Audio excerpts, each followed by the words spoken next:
Pagi itu belum sepenuhnya terang ketika Bu Lastri mendorong gerobak kebersihannya menuju gedung belakang sekolah. Jam dinding di ruang guru baru saja menunjuk pukul 5:10. Udara Banjarnegara masih basah oleh embun. Tapi ada sesuatu yang menusuk hidung sejak ia mendekati kamar mandi siswi. Bukan bau got, bukan bau pembersih lantai. Itu bau anyir, bau darah yang masih hangat. Bu Lastri berhenti melangkah. Tangannya yang keriput menggenggam gagang pel lantai lebih erat. Ia mengerenyit, menoleh ke kanan kiri, memastikan tak ada siapapun. Sekolah masih sepi, belum ada siswa, belum ada guru. Hanya suara burung dan dengung lampu neon yang setengah mati. Perasaan saja, gumamnya, berusaha menenangkan diri. Ia tetap membuka pintu kamar mandi siswi. Engselnya berdecit pelan. Bau itu langsung menampar wajahnya. Lebih pekat, lebih kejam. Bu Lastri refleks menutup hidung dengan punggung tangan. Ya Allah, nafasnya tercekat. Lantai keramik di bilik paling ujung basah. Bukan air, ada bercak merah tua yang merembes dari celah plafon. Menetes pelan, seperti air hujan yang bocor. Tes, tes, suaranya kecil, tapi cukup membuat jantung Bu Lastri berdegup tak karuan. Siapa yang main-main begini? Suaranya bergetar. Dengan kaki gemetar, ia mendekat. Setiap langkah terasa berat, seolah lantai menahannya. Ia mendongak ke atas. Plafon Eternit itu tampak retak. Salah satu bagiannya melendut, seperti menahan beban. Satu tetes merah jatuh tepat di punggung tangannya. Bu Lastri menjerit pendek. Pel lantai terlepas dari genggamannya. Ia mundur terburu-buru, nyaris terjatuh. Pak Satpam!" teriaknya dengan suara serak. Tak lama, Pak Hadi berlari datang. Seragam satpamnya belum rapi, topinya miring. "Ada apa, Bu?" tanyanya panik. Bu Lastri menunjuk tanpa berani bicara. Pak Hadi mengikuti arah jarinya. Ia membeku, ia mendongak, menelan ludah. Ini darah." "Saya ndak berani lihat ke atas, Pak," jawab Bu Lastri. Matanya berkaca-kaca. "Dari tadi netes terus." Pak Hadi mengambil sapu. Ujungnya ia gunakan untuk mendorong pelan bagian plafon yang melendut. Baru disentuh sedikit, Eternit itu runtuh dengan suara retak keras. Sesuatu jatuh ke lantai. Bu Lastri menutup mulutnya sambil menjerit histeris. Di hadapan mereka tergeletak jasad bayi perempuan. Tubuhnya kecil, pucat kebiruan, masih berbalut kain tipis yang sudah basah oleh darah kering. Tali pusarnya belum dipotong sempurna. Pak Hadi mundur beberapa langkah. Wajahnya memucat. Astagfirullah. Suasana kamar mandi seketika berubah mencekam. Bau darah bercampur amis yang menusuk, seolah ruangan itu menyimpan nafas terakhir makhluk kecil yang tak sempat melihat dunia. Kita harus lapor polisi," ucap Pak Hadi dengan suara bergetar. "Pak, ini bayi di sekolah." Bu Lastri terisak. "Siapa yang tega? Atau jangan-jangan ada yang..." Tak butuh waktu lama. Kepala sekolah, Pak Arman, datang tergesa setelah dihubungi. Wajahnya kaku, rahangnya mengeras saat melihat garis polisi mulai dipasang. "Apa benar ini ditemukan di kamar mandi siswi?" tanyanya pada Pak Hadi. Suaranya berusaha tenang, meski tangannya gemetar. "Iya, Pak, di plafon bilik belakang." Pak Arman menutup mata sesaat. Nafasnya ditarik dalam-dalam. "Jangan ada yang bicara ke siapapun dulu. Tunggu polisi." Beberapa guru perempuan mulai berdatangan. Ada yang menutup mulut, ada yang menangis tertahan. "Ini pasti ulah siswi," bisik salah satu guru. "Ya Tuhan, sekolah kita jadi begini, murid-murid kita," sahut yang lain. Tak lama kemudian, mobil polisi berhenti di depan gerbang. 2 petugas masuk, diikuti seorang penyidik perempuan, Bu Ratna. Tatapannya tajam, langkahnya mantap. "Siapa yang pertama menemukan?" tanyanya. "Saya, Bu," jawab Bu Lastri lirih. Bu Ratna mencatat. Apakah ada yang melihat orang mencurigakan beberapa hari terakhir? Pak Hadi menggeleng. Sekolah biasa saja, tapi kamar mandi ini jarang dipakai. Bu Ratna menatap plafon yang jebol. Seseorang sengaja menyembunyikannya. Artinya, dia panik dan dia ada di lingkungan sekolah ini. Pak Arman menyela cepat.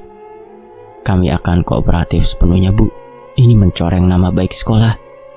Bu Ratna menatapnya lama, seolah menimbang sesuatu. Yang penting sekarang kebenaran, bukan nama baik. Siswa-siswi mulai berdatangan, tapi segera dipulangkan. Desas-desus menyebar cepat. Tangisan, bisik-bisik, ketakutan menggantung di udara sekolah yang biasanya tenang. Bu Lastri duduk di bangku koridor, masih gemetar. Dalam kepalanya terngiang satu pertanyaan yang tak berani ia ucapkan. Siapa yang mengandung, yang hamil, melahirkan, lalu membuang bayi itu di tempat yang seharusnya aman? Di balik garis polisi, Pak Arman berdiri kaku. Tatapannya kosong, wajahnya pucat, keringat dingin mengalir di pelipisnya.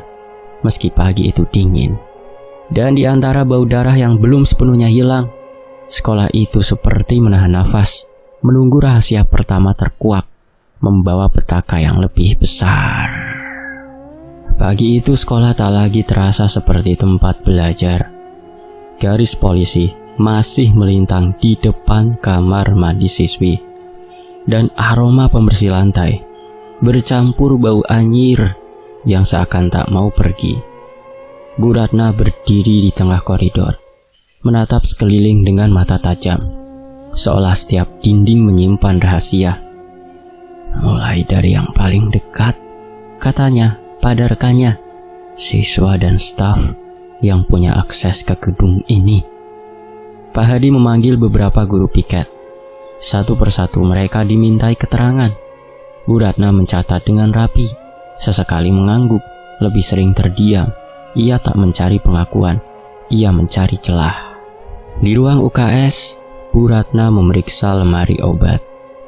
Ada perban, antiseptik, dan satu kotak obat pereda nyeri yang tinggal separuh. Biasanya siapa yang pegang kunci? Tanyanya. Bu Santi, jawab Pak Hadi. Guru BK, tapi beliau izin hari ini. Bu Ratna mengangkat alis. Izin sejak kapan, Pak? Dari kemarin sore, Bu. Catatan itu masuk ke buku kecilnya.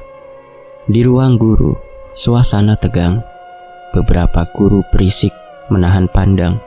Bu Ratna menghampiri Bu Rini, guru bahasa Indonesia yang dikenal dekat dengan siswa. Bu, apakah ada siswi yang akhir-akhir ini terlihat berubah? Tanyanya lembut. Bu Rini ragu. Ada beberapa yang sering mual pagi hari, tapi namanya remaja, Bu. Kadang masuk angin. Nama siapa, Bu? Bu Ratna menatap lurus. Bu Rini menyebut 2 nama. Bu Ratna mencatat. Tak ada reaksi berlebihan, tapi tangannya berhenti sejenak di kertas, seperti menimbang. Di lorong kelas, polisi memeriksa CCTV. Layar menampilkan rekaman beberapa minggu terakhir. Banyak sudut mati. Kamera di dekat kamar mandi siswi mati sejak 2 bulan lalu. Kenapa rusak? Tanya Bu Ratna. Pak Arman yang berdiri di belakang menjawab cepat. Anggaran perbaikan belum turun. Bu Ratna menoleh, tatapannya dingin. 2 bulan itu lama, Pak. Pak Arman mengangguk kaku. Pemeriksaan berlanjut ke gudang dan plafon.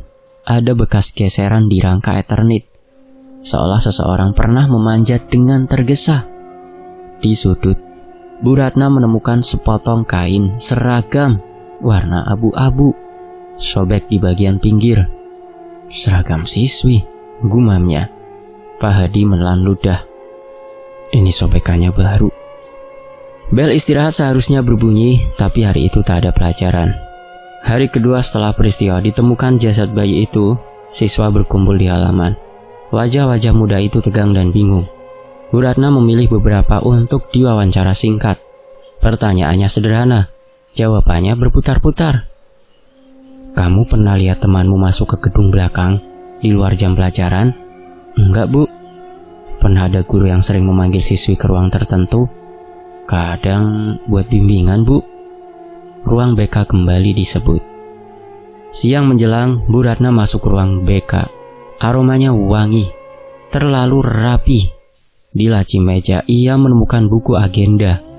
Banyak jadwal konseling ditulis dengan tinta hitam. Ada satu inisial yang muncul berulang, selalu di jam-jam sepi. Inisial ini milik siapa? Tanyanya pada staf tata usaha. Itu siswa, Bu. Jawabnya cepat lalu terdiam. Atau bisa juga staf. Bu Ratna menutup buku agenda. Saya butuh daftar lengkap jadwal penggunaan ruang ini. Di tempat lain Pak Arman dipanggil untuk dimintai keterangan. Ia duduk tegak, menjawab singkat. Bapak sering berada di sekolah sampai malam? Sebagai kepala sekolah itu biasa, jawab Pak Arman. Pernah masuk ke gedung belakang? Ya, untuk pengecekan saya masuk. Bu Ratna menatapnya tanpa berkedip. Ada saksi yang melihat Bapak di area itu beberapa kali. Pak Arman terdiam sepersekian detik. Sekolah ini kan tanggung jawab saya. Area mana saja bisa saya masuki. Tidak ada pengakuan, hanya jeda yang terlalu panjang. Sore hari, hasil awal datang. Usia bayi diperkirakan baru lahir beberapa jam sebelum ditemukan. Tidak ada tanda dibawa dari luar. Artinya kelahiran terjadi di area sekolah atau sangat dekat. Pelakunya tahu sudut sepi, kata Bu Ratna pada timnya, dan punya akses. Di halaman, Bu Lastri duduk sendirian, memandangi sapu. Bu Ratna menghampiri. Bu, apakah Ibu pernah melihat siswi yang terlihat sakit parah atau guru yang cemas berlebihan? Bu Lastri mengangguk pelan. Ada, tapi saya takut salah ngomong. Ceritakan saja, Bu, tidak apa-apa. Beberapa minggu ini saya sering lihat ada yang keluar masuk ruang BK sore-sore. Lampunya mati tapi ada bayangan. Bu Ratna mencatat. Bayangan siapa, Bu? Bu Lastri menggeleng. Saya tidak berani mendekat. Langit Banjarnegara menggelap lebih cepat dari biasanya. Sekolah itu kini seperti kotak tertutup, menyimpan bisikan yang saling bertabrakan. Jejak-jejak kecil mulai menyatu, ruang sepi, jadwal ganjil, kamera mati, kain sobek. Belum ada nama, belum ada pengakuan. Namun satu hal jelas bagi Bu Ratna. Ini bukan sekedar kesalahan seorang anak. Ada tangan dewasa yang terlibat, dan hubungan yang seharusnya tak pernah ada. Di ujung koridor, Pak Arman berdiri mematung, menatap papan pengumuman. Wajahnya keras, tapi matanya gelisah. Seolah sekolah itu sedang menagih sesuatu darinya, perlahan, tanpa suara, namun pasti. Sejak pagi hingga menjelang siang, sekolah itu terasa seperti tubuh yang dibedah perlahan. Setiap ruang dibuka, setiap sudut diperiksa, dan setiap orang menunduk dengan wajah tegang. Bu Ratna berjalan menyusuri koridor bersama dua anggota polisi lain. Sepatu mereka memantul pelan di lantai. Suaranya terdengar terlalu jelas di tengah kesunyian. Kita jangan lompat ke kesimpulan, kata Bu Ratna lirih tapi tegas. Periksa dulu satu persatu. Mereka berhenti di depan ruang tata usaha. Pak Darto, pegawai senior yang rambutnya sudah memutih, tampak gelisah. Pak, siapa saja yang biasanya masih ada di sekolah setelah jam pulang? Tanya Bu Ratna. Pak Darto mengusap kening. Biasanya kepala sekolah, kadang guru PK. Kalau ada kegiatan ekstra, ya beberapa siswa. Tanpa izin tertulis, Pak. Seringnya lisan saja, Bu. Bu Ratna mencatat. Ia lalu meminta buku tamu. Halamannya penuh coretan singkat. Sebagian hanya paraf. Ada hari-hari tertentu dengan catatan kosong. Padahal gedung tak pernah benar-benar sepi. Di ruang kelas 11, polisi memeriksa tas-tas yang ditinggal. Bu Ratna memanggil dua siswi yang namanya muncul dari daftar guru. Kamu pernah merasa ada temanmu yang menyembunyikan sesuatu? Tanyanya. Siswi pertama menunduk. Kami gak berani tanya, Bu. Kenapa? Dia sering minta izin ke BK, pulangnya telat. Kadang nangis. Guru BK yang mana? Siswi itu menyebut nama Bu Santi. Bu Ratna mengangguk. Nama yang sama kembali muncul, seperti bekas langkah di tanah basah. Di lapangan, beberapa guru masih berkumpul. Bisik-bisik tak terhindarkan. Ada yang menyebut aib, ada yang menyebut fitnah. Bu Ratna menghampiri Pak Arman yang berdiri agak menjauh. Pak, saya perlu klarifikasi lagi nih. Apakah Bapak mengetahui adanya konseling khusus yang dilakukan di luar jam sekolah? Pak Arman menarik nafas. Sebagai kepala sekolah, saya memberi kepercayaan pada guru. Kepercayaan tanpa pengawasan bisa berbahaya, Pak. Jawab Bu Ratna datar. Pak Arman tak membalas, tatapannya berpaling, seolah mencari sesuatu yang tak ada. Pemeriksaan berlanjut ke ruang BK. Gorden ditutup rapat. Udara pengap. Di sudut ruangan ada sofa kecil. Bu Ratna memperhatikan noda samar di kainnya. Sudah dibersihkan, tapi tidak sepenuhnya hilang. Ini apa? Tanyanya. Anak-anak sering mimisan karena capek, jawab staf yang mendampingi cepat. Bu Ratna tak langsung menanggapi. Ia membuka laci meja. Di sana ada beberapa surat tulisan tangan, dilipat rapi. Isinya singkat, bernada cemas, penuh kata maaf dan takut ketahuan. Tidak ada nama lengkap, hanya panggilan. Surat-surat ini ditujukan ke siapa? Tanya Bu Ratna. Staf itu tergagap. Saya tidak tahu. Bu Ratna memasukkan surat ke map bukti. Di belakang sekolah, Pak Hadi menunjukkan tangga besi menuju plafon. Ini jarang dipakai, Bu, tapi kuncinya sering dibiarkan di pos. Bu Ratna menatap ke atas. Tangga itu licin. Bekas sepatu terlihat samar. Ukurannya besar, bukan sepatu anak sekolah. Catat, katanya pada rekannya. Sore merambat pelan. Bu Ratna memanggil Bu Rini kembali. Bu, apakah Ibu pernah melihat interaksi yang menurut Ibu tidak wajar? Bu Rini menggigit bibir.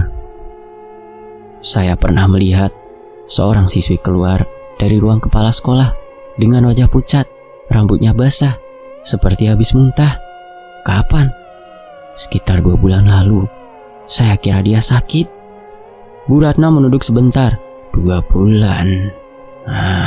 Waktu yang sama dengan matinya kamera. Di pos satpam, Pak Hadi menyerahkan catatan juga. Ada beberapa malam dengan jam kosong, tanda tangan tak jelas. Siapa yang jaga malam itu? Tanya Bu Ratna. Biasanya saya, Bu. Tapi ada hari saya izin, digantikan sementara. Diganti oleh? Pak Hadi menyebut nama pegawai honorer. Orang itu belum datang hari ini. Ketika matahari hampir tenggelam, Bu Ratna mengumpulkan timnya. Kita punya pola, katanya pelan. Ruang sepi, jadwal ganjil, dan seseorang yang memberi akses. Ia menatap gedung utama. Ada hubungan yang melanggar batas. Itu jelas. Tapi kita belum punya bukti langsung. Di kejauhan, Pak Arman terlihat masuk ruangannya. Pintu ditutup rapat, lampu menyala lama, lalu padam. Tak ada yang keluar. Malam turun membawa dingin. Sekolah itu kembali sunyi, tapi ketegangan tertinggal di setiap dinding. Jejak-jejak mulai membentuk bayangan, bukan hanya tentang seorang siswi yang panik, tapi tentang kekuasaan yang disalahgunakan dan rahasia yang disimpan terlalu lama. Bu Ratna melangkah pergi dengan wajah serius. Ia tahu, besok atau lusa, satu pintu akan terbuka, dan ketika itu terjadi, sekolah ini tak akan pernah sama lagi. Pagi itu hujan turun tipis, membasahi halaman sekolah yang sejak 2 hari lalu, seperti kehilangan nyawanya. Bu Ratna datang lebih awal. Wajahnya tetap tenang, tapi matanya menyimpan kesiagaan. Ia tahu, hari ini bukan lagi soal mencari jejak, melainkan membuka apa yang sengaja ditutup rapat. Ruang BK menjadi tujuan pertama. Pintu dibuka perlahan. Bu Santi akhirnya datang. Wajahnya pucat, mata sembab, seperti habis menangis semalaman. Bu Santi, sapa Bu Ratna tanpa basa-basi. Kami perlu bicara. Bu Santi duduk dengan bahu merosot. Tangannya saling meremas. Saya sudah tahu ini akan terjadi, katanya lirih. Ceritakan dari awal saja, Bu, jawab Bu Ratna. Bu Santi menarik nafas panjang. Siswi itu sering datang. Awalnya mengeluh pusing, mual. Saya kira stres. Tapi lama-lama dia ketakutan. Selalu bertanya apakah orang dewasa bisa dihukum kalau hilaf. Bu Ratna menatapnya tajam. Orang dewasa siapa, Bu? Bu Santi terdiam, matanya berkaca-kaca. Pak Arman. Kata itu jatuh berat di ruangan yang hening. Seolah udara ikut berhenti. Sejak kapan, Bu? Tanya Bu Ratna. Itu sekitar 3 bulan lalu. Dia bilang sering dipanggil ke ruang kepala sekolah. Awalnya urusan nilai, lalu berubah. Bu Ratna membuka map berisi surat-surat. Ini tulisannya. Bu Santi mengangguk pelan. Dia menitipkan itu ke saya. Katanya takut, tapi lebih takut kalau orang tuanya tahu. Di luar Pak Hadi berjaga. Wajahnya tegang saat Bu Ratna keluar dan memintanya memanggil Pak Arman. Tak lama, Pak Arman datang. Kemejanya rapi, tapi kancing atasnya terbuka. Nafasnya berat. Ia duduk di hadapan Bu Ratna, berusaha tersenyum. Ada apa lagi ini, Bu? Tanyanya. Bu Ratna meletakkan surat-surat di meja. Bapak kenal tulisan ini? Pak Arman menatap kertas itu. Tangannya bergetar tipis. Ini tulisan siswa yang Bapak panggil berkali-kali ke ruang kerja. Potong Bu Ratna. Hening, hujan terdengar lebih jelas. Pak Arman menghela nafas. Saya tidak berniat sejauh itu. Berniat atau tidak, batas sudah dilanggar, Pak. Suara Bu Ratna tetap datar. Pak Arman menunduk. Dia datang menangis. Saya kasihan. Satu kesalahan diikuti kesalahan lain. Kesalahan itu berujung pada kematian bayi, kata Bu Ratna pelan, namun menekan. Wajah Pak Arman memucat. Saya sudah lama melakukannya berulang kali, dan setelah itu tahu kalau dia hamil dan akan melahirkan. Saya panik. Di ruang guru, kabar itu menyebar seperti api kecil yang menemukan angin. Bu Rini terduduk lemas. Bu Lastri menutup mulutnya, matanya berkaca. Jadi benar, gumam Bu Lastri. Bukan anak nakal, bukan salah satu siswi saja. Bu Ratna memanggil Bu Rini untuk melengkapi keterangan. Bu, apa Ibu pernah curiga? Tanya Bu Ratna. Bu Rini mengangguk pelan. Saya sering lihat Pak Arman terlalu memperhatikan satu siswi. Saya kira bimbingan, ternyata saya salah. Tak ada teriakan, tak ada histeria. Yang ada hanya rasa malu dan takut yang menggantung di setiap sudut sekolah. Di ruang pemeriksaan, Pak Arman akhirnya bicara lebih banyak. Suaranya serak. Dia bilang hamil saat saya sudah tak tahu harus bagaimana, dan kami sepakat menyembunyikan. Saya pikir dengan sendirinya waktu akan menghapus. Waktu tidak menghapus kesalahan, Pak, jawab Bu Ratna. Dia melahirkan di sekolah, kan? Tanya Bu Ratna lagi. Pak Arman menutup wajahnya. Saya tidak tahu detailnya. Dia bilang akan bereskan sendiri. Saya bodoh mempercayainya. Di luar hujan berhenti. Matahari muncul sebentar, tapi tak menghangatkan apapun. Sekolah itu kini bukan hanya tempat belajar. Ia berubah menjadi saksi kebohongan. Bu Ratna berdiri di koridor, menatap papan nama kepala sekolah. Catnya masih mengkilap, namun di baliknya kepercayaan runtuh.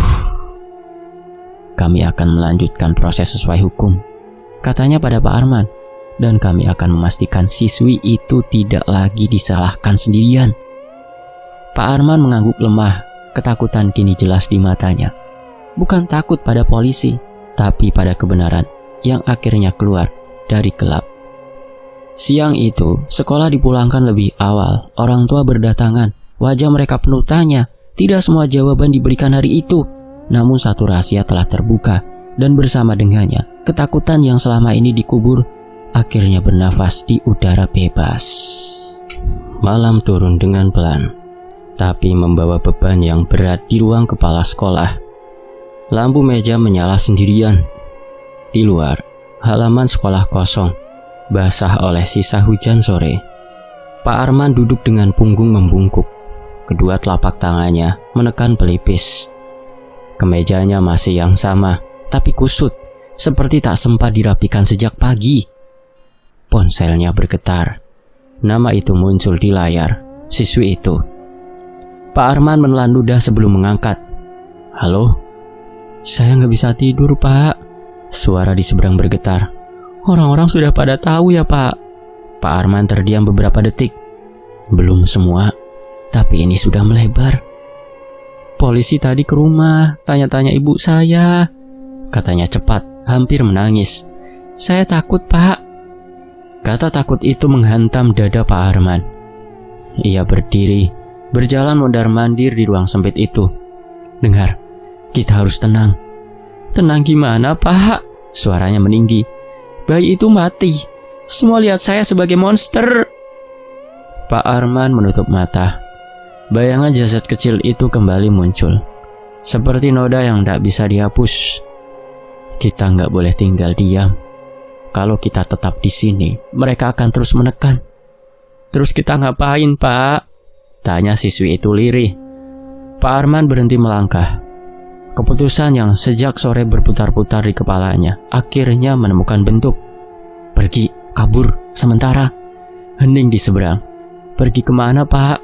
"Keluar kota, jauh dari Banjarnegara, sampai suasana reda." "Pak," nafasnya tersengal. "Itu kabur kan, Pak?" Pak Arman menggenggam ponsel lebih erat. Ini menyelamatkan diri. Kalimat itu terdengar rapuh, bahkan di telinganya sendiri. Malam semakin larut. Di rumah kecil siswi itu, ia duduk di kamar, memeluk lutut. Tas sekolah tergeletak di sudut. Di luar, suara ibu dan ayahnya bercakap pelan, penuh kecemasan. Setiap kata terasa seperti pisau. Ia membuka lemari, menatap pakaian seragam yang biasa ia pakai ke sekolah, serta beberapa pakaian sehari-hari. Tangan gemetarnya mengambil beberapa helai, memasukkannya ke ransel. Air mata jatuh membasahi kain. "Aku gak kuat, aku pengen ini berhenti," bisiknya pada diri sendiri. Ponselnya kembali bergetar. Pesan dari Pak Arman. "Besok subuh, terminal kecil di pinggir kota. Jangan bawa apa-apa yang mencolok." Ia menatap layar lama, jantungnya berdegup tak karuan, antara takut tertangkap dan takut ditinggalkan. Di sisi lain kota, Pak Arman membuka laci meja kerjanya. Beberapa dokumen penting ia masukkan ke map coklat. Sertifikat, uang tunai, kartu identitas. Tangannya sempat berhenti saat mengambil foto keluarga. Ia menatap wajah istrinya dan anak-anaknya lama. "Maafkan aku," gumamnya. Ia memasukkan foto itu kembali ke laci, ditutup, dikunci. Di teras rumahnya, malam terasa dingin. Tetangga sudah memandangnya aneh sejak siang. Bisik-bisik tak lagi disembunyikan. Pak Arman menunduk saat melangkah ke mobil, seolah berharap gelap penelannya. Namun rasa takut tetap ikut. Duduk di kursi penumpang, tak terlihat tapi nyata. Sementara di kamar siswi itu, ia mengenakan jaket, menyelinap keluar saat orang tuanya terlelap. Pintu kayu berderit pelan. Ia menahan nafas, lalu berlari kecil menyusuri gang. Setiap langkah terasa salah. Ia teringat wajah bayi itu yang tak pernah menangis keras, tak pernah memanggilnya ibu. Rasa bersalah menggulung dadanya, membuatnya nafasnya pendek. "Ini semua salah. Aku cuma pengen hidup biasa setelah ini," bisiknya sambil terus berjalan. Langit menjelang subuh berwarna kelabu. Terminal kecil itu hampir kosong, hanya beberapa pedagang kopi dan bus yang belum berangkat. Pak Arman sudah ada di sana, berdiri canggung di dekat bangku besi. Saat melihat siswi itu datang, wajahnya menegang. "Kamu tepat waktu," siswi itu mengangguk, matanya sembab. "Kalau kita ketahuan, kita nggak akan lama di sini," jawab Pak Arman cepat. "Naik bus pertama, jangan bicara banyak." Mereka duduk berjauhan, seperti dua orang asing. Tidak ada sentuhan, seperti malam-malam sebelumnya di sekolahan. Tidak ada kata penghiburan, seperti rayuan gombalnya sebelum melakukan hal yang biadab tersebut. Hanya ketakutan yang sama berdenyut di udara di antara mereka. Di kejauhan, Adzan subuh berkumandang. Suaranya melintas lembut, tapi menusuk hati. Siswi itu menunduk. Air matanya jatuh lagi. "Pak," katanya pelan, "kalau kita pergi, apakah semua ini selesai?" Pak Arman tak langsung menjawab. Matanya menatap jalan raya yang mulai ramai. "Tidak," katanya akhirnya, "tapi setidaknya kita bisa bernafas." Setelah Pak Arman menjawab, siswi itu kembali ke bangkunya yang ada di belakang. Bus pertama menyalakan mesin. Suaranya megeram, seperti peringatan. Tak ada kepastian di langkah mereka, hanya keputusan panik yang diambil terlalu lambat, dan ketakutan yang kini menuntun arah, menggantikan akal sehat.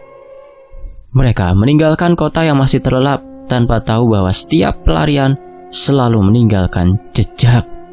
Pagi belum sepenuhnya terbangun ketika kabar itu sampai ke telinga Bu Ratna. Sebuah laporan singkat dari petugas piket berbunyi datar, tapi isinya membuat dadanya mengeras. Mereka tidak ada di rumah, keduanya. Bu Ratna berdiri di dekat mobil dinas, menatap kabut tipis yang masih menggantung di jalanan Banjarnegara. Ia tak perlu bertanya siapa mereka. Satu nama sudah terlalu sering muncul di kepalanya. Satu lagi masih ia simpan rapat demi proses. "Jam berapa terakhir terlihat?" tanyanya. "Sekitar subuh." Warga melihat seorang perempuan muda keluar dari gang, membawa ransel. Bu Ratna menutup mata sesaat. Aktifkan pencarian pos-pos polisi di perempatan kota, pasar kecamatan, desa-desa terpencil, jalur keluar kota. Mesin mobil menyala, roda berputar. Pengejaran dimulai tanpa sirine, tanpa teriak-teriak. Semua harus rapi, semua harus cepat. Di terminal pinggir kota, suasana sudah ramai oleh pedagang sarapan. Polisi berpakaian preman menyebar, berpura-pura membeli kopi, berdiri di dekat loket, mengamati wajah-wajah lelah yang hendak pergi. Nama dan ciri-ciri sudah di tangan mereka. "Fokus-fokus," kata Bu Ratna lewat radio. Perempuan muda tampak panik. Laki-laki usia paruh baya, rapi, cenderung menghindari tatap mata. Sementara itu, bus yang mereka tumpangi sudah melaju meninggalkan terminal, membelah jalanan yang masih basah. Siswi itu duduk di dekat jendela, menatap keluar tanpa benar-benar melihat. Tangannya meremas tali ransel. Pak Arman menghampiri. "Tenang, jangan lihat ke belakang. Aku ngerasa diikuti," bisiknya. "Perasaanmu saja, kita sudah aman, sudah kabur." Namun Pak Arman sendiri gelisah. Setiap kendaraan yang menyalip membuat bahunya menegang. Setiap suara klakson terdengar seperti peringatan. Sementara itu, di pos polisi, Bu Ratna menerima kabar baru. Ada saksi melihat mereka naik bus jurusan barat sekitar pukul 5. Berapa jam lalu? Sekitar 40 menit lalu. Bu Ratna mengepalkan tangan. "Ayo kita susul." Mobil dinas melesat, jalanan mulai ramai. Truk-truk besar merayap, membuat jarak terasa makin jauh. Bu Ratna menatap lurus ke depan. Pikirannya bekerja cepat. Mereka panik. Orang panik membuat kesalahan. Di dalam bus, siswi itu mulai gelisah. Ia menoleh ke Pak Arman, mendekat dan menghampirinya. "Pak, kalau polisi dapatkan kita bagaimana, Pak?" Pak Arman menghela nafas. "Sudahlah, jangan bicara yang aneh. Kita turun di pemberhentian kecil, ganti kendaraan. Sudah, kamu duduk lagi." "Lah, kita kemana sebenarnya, Pak?" Pak Arman tak langsung menjawab. Ia sendiri belum yakin. Semua keputusan diambil terlalu cepat, tanpa pemetaan, tanpa rencana matang. Bus melambat di sebuah persimpangan. Siswi itu menatap keluar dan membeku. Di kejauhan, ia melihat mobil polisi melintas berlawanan arah. "Pak!" suaranya gemetar. "Itu polisi!" Pak Arman memalingkan wajah, berusaha tenang. "Tetap duduk." Namun jantungnya berdetak keras, keringat dingin mengalir di punggung. Beberapa kilometer kemudian, Bu Ratna mendapat kabar dari petugas lapangan. "Bus yang ditumpangi terdeteksi lewat jalur ini. Kita hampir sejajar." "Jangan hentikan di jalan besar," jawab Bu Ratna. "Tunggu titik aman." Ketegangan menebal. Di bus, siswi itu mulai menangis tanpa suara. Air matanya jatuh ke jaketnya. "Aku pengen pulang. Aku capek," katanya lirih. Pak Arman menatapnya sekilas. Untuk pertama kalinya, wajahnya tampak rapuh. Kalau kita berhenti sekarang, semua akan lebih buruk. Lebih buruk dari ini, balasnya. Pak Arman tak menjawab. Bus berhenti di warung pinggir jalan untuk istirahat singkat. Penumpang turun. Ini celah. Pak Arman berdiri cepat. Kita turun, katanya sekarang. Mereka melangkah turun, berbaur dengan orang-orang. Siswi itu menunduk, menutupi wajah. Mereka berjalan menjauh dari bus, menyusuri jalan kecil di belakang warung. Namun dari kejauhan, Bu Ratna melihat dua sosok itu bergerak tak wajar. Nalurinya menyentak. Itu mereka, katanya singkat. Tutup jalur. Polisi bergerak. Langkah-langkah cepat terdengar di tanah basah. Siswi itu menoleh, melihat seragam, melihat wajah tegas Bu Ratna. Pak, jeritnya pelan. Pak Arman menarik tangannya. Lari, lari, lari. Mereka berlari menyusuri semak, nafas tersengal. Tanah licin membuat langkah mereka tak stabil. Siswi itu terpleset, hampir jatuh. Bangun, cepat, kata Pak Arman panik.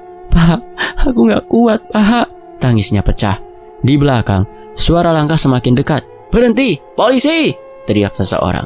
Bu Ratna mempercepat langkah. Matanya terkunci pada mereka. Tak ada kemarahan di sana, hanya tekad. Ini tidak akan berakhir dengan baik. Kalau kalian terus lari, berhenti, serunya. Pak Arman berhenti mendadak, dadanya naik turun. Siswi itu terhuyung, lalu berlutut, tangisnya pecah tanpa bisa ditahan. Sudah, aku menyerah, katanya lirih. Pak Arman menoleh ke sekeliling, jalan buntu, semak lebat. Tak ada lagi tempat bersembunyi, wajahnya pucat, matanya kosong. Polisi mengepung dengan jarak aman. Bu Ratna melangkah maju. Pak Arman, hentikan ini. Kita butuh kebenaran, bukan pelarian, katanya tegas. Hening sejenak, angin berdesir di daun. Pak Arman menutup mata, lalu mengangkat tangan perlahan. Pengejaran itu berakhir di sana, bukan dengan kemenangan, tapi dengan kelelahan yang menumpuk. Dan di wajah siswi itu terlihat jelas satu hal, ketakutan yang akhirnya bertemu ujungnya. Mobil polisi melaju pelan meninggalkan jalan kecil itu. Sirine tak dinyalakan. Bu Ratna duduk di depan, menatap lurus. Sementara dua petugas lain mengapit Pak Arman dan siswi itu di kursi paling belakang. Hening menggantung, hanya dipecah suara mesin dan gesekan ban di aspal yang masih lembab.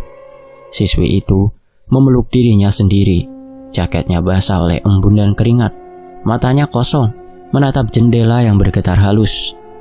Pak Arman duduk kaku di sampingnya, tangan terborgol, nafasnya berat. Minum, kata salah satu petugas, menyodorkan botol. Siswi itu menggeleng pelan, tenggorokannya seperti tertutup di kepalanya. Bayangan bayi itu muncul lagi, sunyi, dingin, tak pernah menangis. Dadanya sesak. Bu Ratna menoleh sekilas lewat spion. Kita langsung ke kantor, jalan utama. Pengemudi mengangguk. Mobil berbelok ke jalan raya yang memanjang di antara kebun dan sawah. Kabut tipis turun lagi, seperti tirai yang menutup jarak panjang. Lampu-lampu kendaraan menyala, memantul di aspal basah. Di kursi belakang, siswi itu tiba-tiba menggigil. Bu, suaranya lirih, nyaris tak terdengar. Saya pusing, Bu. Bu Ratna menoleh. Tarik nafas pelan, hembuskan. Pak Arman menggeser tubuhnya sedikit.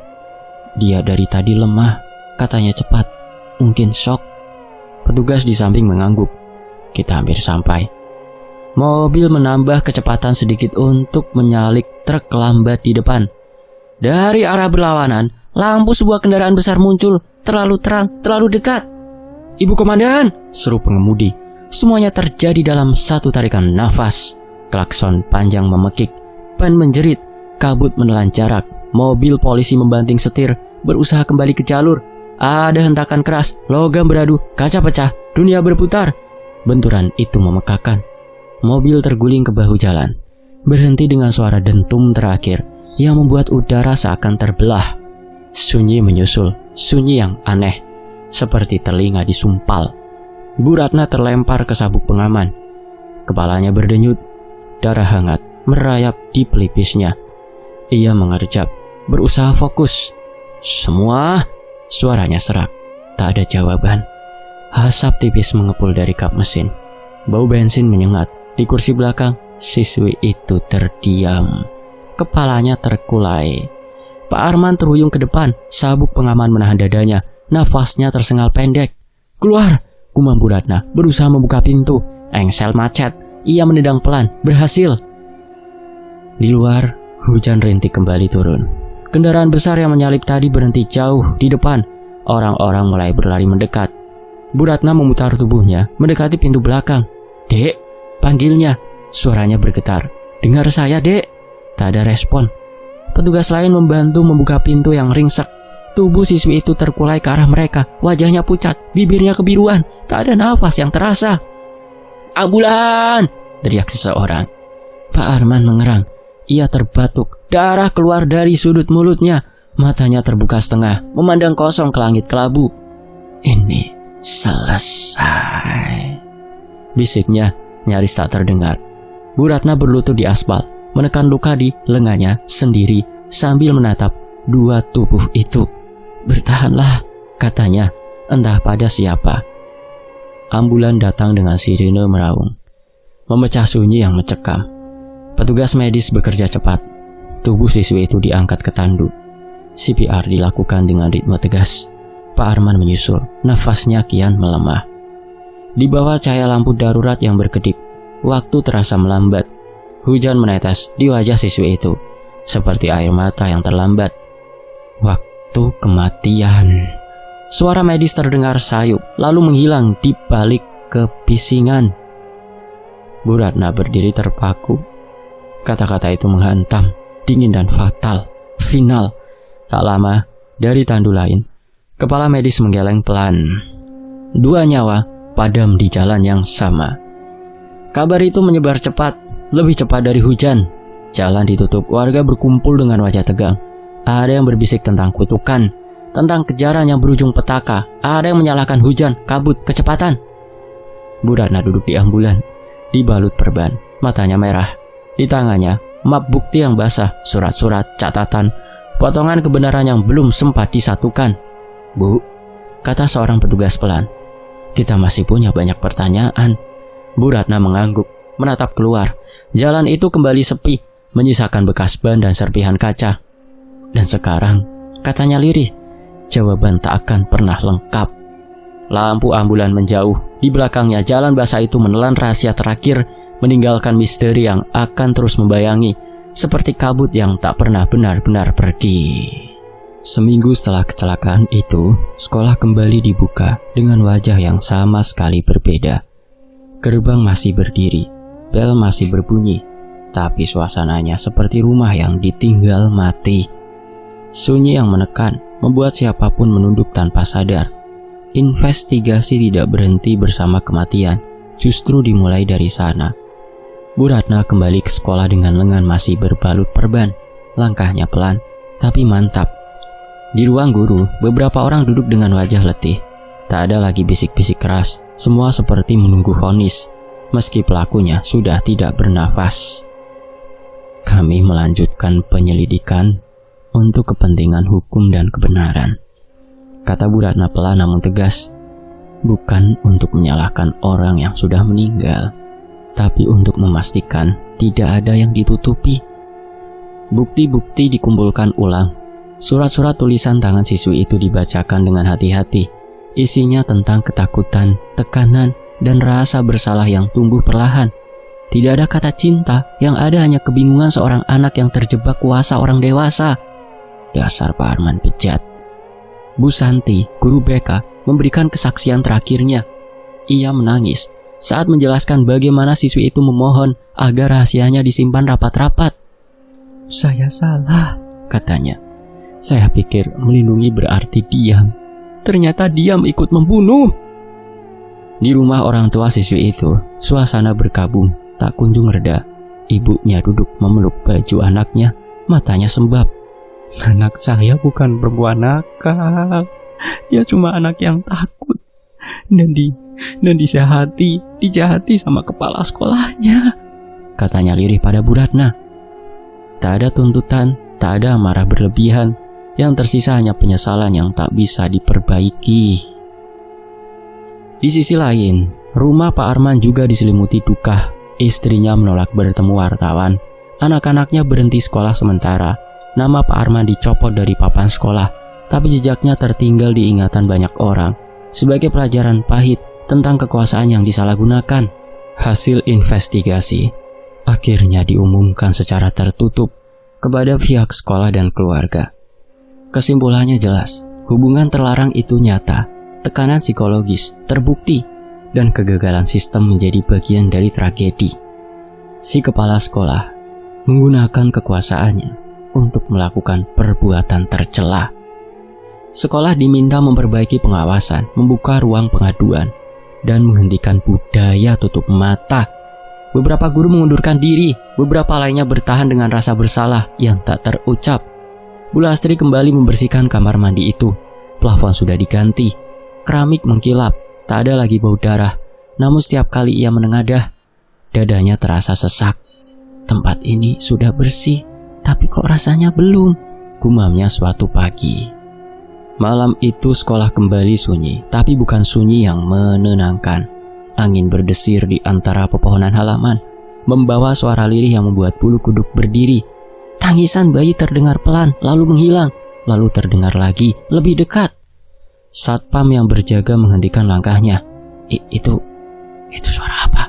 Gumamnya dengan tenggorokan kering. Dari arah gedung kelas, sesosok bayangan muncul perlahan. Seorang siswi berdiri di bawah lampu taman yang redup. Seragamnya kusam, rambutnya tergerai menutupi sebagian wajah pucatnya. Di lengannya, ia menggendong bayi kecil yang terus menangis. Suaranya parau, seperti tertahan di antara dunia. "Anakku," bisik sosok itu lirih. Suaranya bercampur isak. Setiap langkahnya meninggalkan hawa dingin yang menusuk. Bayi itu tak terlihat jelas wajahnya, hanya tangan kecil yang menggenggam udara kosong. Satpam itu jatuh terduduk, tak mampu bergerak. Bayangan itu melintas menuju kamar mandi siswi, lalu lenyap begitu saja. Tangisan bayi masih terdengar beberapa detik sebelum benar-benar hilang. Keesokan paginya, kabar penampakan menyebar. Beberapa guru mengaku mendengar suara bayi saat maghrib. Ada yang melihat bayangan perempuan berdiri di halaman sekolah sambil menunduk. Bu Santi, guru BK, duduk termenung di ruangannya. Wajahnya pucat, matanya sembab. "Mereka belum tenang," katanya pelan. "Mereka masih terikat rasa bersalah dan doa yang belum sampai." Dengan suara bergetar, tapi tekad bulat, Bu Santi mengusulkan sesuatu pada pihak sekolah. "Kita adakan tahlilan di halaman. Kita doakan siswi itu dan bayinya, bukan untuk menakuti, tapi untuk melepas." Malam Jumat, tikar digelar di halaman sekolah. Lampu-lampu dinyalakan. Guru, Bu Lastri, Pak Satpam, warga sekitar, dan beberapa orang tua duduk bersila. Doa-doa dilantunkan, tahlil mengalun pelan, menyusup ke setiap sudut sekolah. Di antara bacaan doa, angin berembus lembut. Tak ada lagi tangisan, hanya rasa haru yang menyesak dada. Dan sejak malam itu, sekolah kembali sunyi. Sunyi yang akhirnya terasa damai. Sementara itu, Bu Lastri bergumam, "Tempat ini sudah bersih, dan rasanya sudah aman, nyaman, tentram." Sementara itu, di hari berikutnya, Bu Ratna berdiri di halaman sekolah pada hari terakhirnya di sana. Ia menatap bangunan itu lama. Dalam pekerjaannya, ia sering bertemu kematian. Tapi kasus ini meninggalkan bekas yang lain, tentang kebenaran yang datang terlambat, dan keberanian yang seharusnya muncul lebih awal. Kebenaran memang akhirnya terungkap, tapi ia terkubur bersama 2 nyawa, 3 malahan, meninggalkan luka panjang di sekolah kecil itu. Luka yang mungkin tak terlihat, namun akan selalu diingat sebagai peringatan bahwa kejahatan paling sunyi sering tumbuh di tempat yang dianggap paling aman. Camkan itu. Selesai. Semoga bisa mengambil hikmah dari kisah ini. Wen Antoni pamit undur diri. Sampai jumpa di kisah berikutnya. Wassalamualaikum. Terima kasih.